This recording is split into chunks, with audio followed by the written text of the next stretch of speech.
പ്രിയമുള്ളവരെ, കഴിഞ്ഞ 25 വർഷക്കാലത്തിനിടയിൽ കേരളത്തിലെ കോൺഗ്രസ് പാർട്ടി എടുത്ത ഏറ്റവും മികച്ച തീരുമാനം എന്താണെന്ന് നിങ്ങൾക്കറിയാമോ? പാലക്കാട് MLA ആയിരുന്ന ഷാഫി പറമ്പിലിനെ വടകരയിൽ 2024 ലോക്സഭാ സ്ഥാനാർത്ഥിയായി നിയോഗിച്ചു എന്നുള്ളതാണ് ഏറ്റവും മികച്ച തീരുമാനം. കഴിഞ്ഞ 25 വർഷക്കാലമായി കോൺഗ്രസ് പാർട്ടിക്ക് ഒരൊറ്റ MLA പോലുമില്ലാത്ത വടകരയിലും കോഴിക്കോട് ജില്ലയിലും കോൺഗ്രസിൻ്റെ മുന്നേറ്റമാണ്. UDFിൻ്റെ പ്രതിച്ഛായ മാറുന്ന കാഴ്ചയാണ് പിന്നീട് നമ്മൾ കണ്ടത്.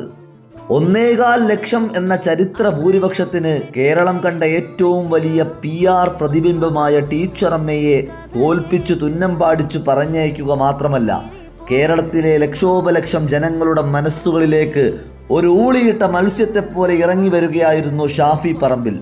24 മണിക്കൂറും കേരളത്തിലെ ജനങ്ങൾക്ക് വേണ്ടി മാത്രം ജീവിച്ച ഉമ്മൻചാണ്ടി എന്ന അതികായനായ രാഷ്ട്രീയ നേതാവിനു ശേഷം കേരളം കണ്ട ഏറ്റവും വലിയ ക്രൗഡ് പുള്ളറും ജനകീയ നേതാവുമായി UDFിൻ്റെ കരങ്ങളുടെ കരുത്ത് ശക്തിപ്പെടുത്തുന്ന നേതാവായി ഷാഫി പറമ്പിൽ മാറുകയായിരുന്നു.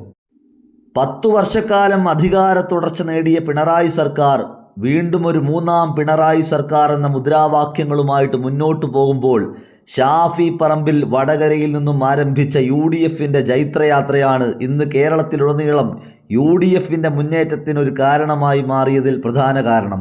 പ്രിയമുള്ളവരെ, ജനനായകൻ ഷാഫി പറമ്പിലിനെ ഇഷ്ടമുള്ളവർ ഈ ചാനൽ ഒന്ന് സബ്സ്ക്രൈബ് ചെയ്യുകയും നിങ്ങളുടെ വിലയേറിയ അഭിപ്രായങ്ങൾ രേഖപ്പെടുത്തുകയും ചെയ്യുമല്ലോ.